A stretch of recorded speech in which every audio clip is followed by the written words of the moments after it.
the Entrepreneur Summit, where we had 6 founders pitching their businesses to investors. And we were so thrilled that we had so much talent in the room. So today I want to be breaking down some of the things that we learned from this summit, such that if you're out there and you're looking for funding, you could probably pick a tip. Number one, getting funding is like a marriage. So if we're to sign that contract that is going to cause us to work together for the next 5 years, probably 10 years, I need to get to know you. So it's not just come, meet me, and I give you money the next second, contrary to what sometimes founders think. It is we meet, we get to know each other, we meet again, we get to know each other some more, and then we meet and discuss and talk. I get to see your product, I get to meet your team over 6 months, maybe, and then maybe we can commit. So most times founders think that immediately you meet an investor, the next day you're going to get the money. There's a process to it because most times these are also fund managers. They have a committee that they report to. So they are supposed to defend your business before a bigger committee that probably shares the money. So another thing that you need to understand is you must see above your ego. You take advice.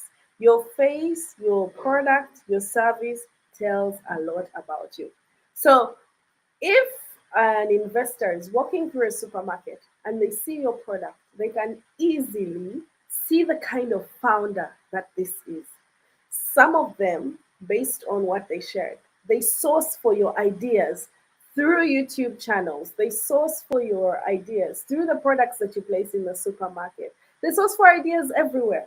So when you're doing your work and you're putting your product out there, ensure that it is a good quality product. You're doing good quality work because they're watching. And another thing that they want to see is that you can take advice. Because remember, this is going to be where you're collaborating in this business to build it, to get money, and you're building it together. So if the investor advises you, hey, why don't we change this?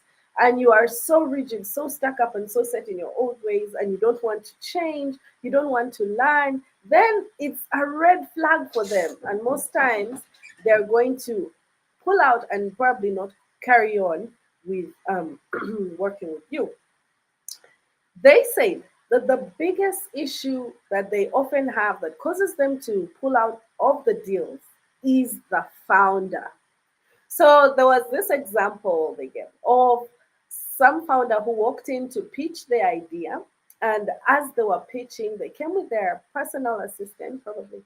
And the personal assistant was so afraid of the founder. You could see the relationship between them was one of fear. And she almost worshipped the founder.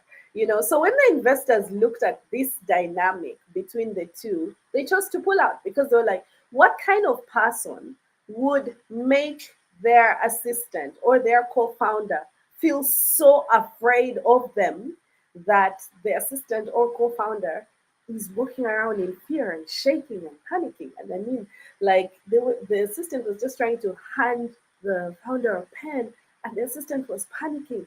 What kind of person is this founder? Maybe there's somebody that drives fear into the people they work with. Maybe they don't work well as a team. And so all of these are red flags for investors, and they're looking out for those things. So it's not just about having a great idea, it's about having a great character that is teachable, a character that is relatable, someone that easily works together as a team. I've often talked about this, and as a mindset coach, we usually teach these soft skills that are not taught in school. These soft skills are so important because no matter how great your idea is, if you don't have the soft skills, then you are not going to get the funding. You might lose out on your chance to get the funding because of your personality. So take the time to work on those small things. So if you would like to book a one-on-one session to get down into what are those things that are probably limiting you from sharing your idea, It could be fear, you being afraid to stand up and pitch your idea. That could be limiting you from getting funding. It could be failure to create a team. And all those are things that we cover. So do book a one-on-one with me, and I'll be able to help you acquire these skills that take you closer to getting funded. Then one of the other things that was mentioned is if you can't go away for 1 month, and in your absence for that 1 month, probably the business falls apart, then you do not have a business, you have a project. And this is where most startup founders are stuck. They are stuck in project phase, working within the business. They are the ones that are doing the packaging, the ones that are doing the delivery, the ones that are holding the cash. They're like a one-man show. And this is risky for an investor because at the end of the day, you must be able to work as a team. First of all, you've not shown signs that you can work as a team because you don't have a team. Probably you don't work well with teams. But this is a very important skill that you must have, because if you're going to get funded, you're signing this contract with an investor, you must be able to work as a team, listening to their input, probably giving your own input. That collaboration and that dynamic must be there. So if you're out there and you're probably overwhelmed, it might be a sign that you need to build a good team. Oftentimes, when people are trying to build a team, they look out for things like they have a great skill. But look at it in this order.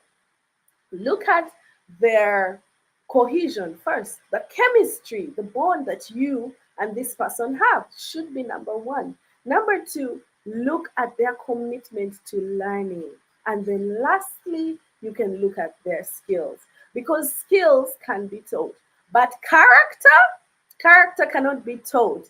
And if this person has a terrible character, no matter how many degrees, how many PhDs, and how many years of experience, it will be so hard to work with them. So look at that in that order of priority. If you still need help building a team, that's what we specialize in at Lila Haven. So I'm just going to tell you this quote from Albert Einstein, and he says, if you can't explain it simply, you can't make it. This is one of the things that the investors rely so heavily on. You being able to explain your business in one sentence.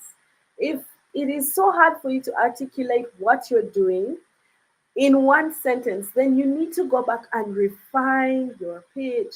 And if you need help doing this, we offer that service as well. So, like I said, do reach out and we're going to help you to refine your pitch. We were also happy to receive guidance on how a pitch deck needs to look like. So today at 7 p.m. East Africa time, we shall be sharing this pitch deck that we received, the guiding pitch deck, so that you can look at your pitch deck and see if it aligns. I'll post the link in the description so that you can join us at 7 p.m.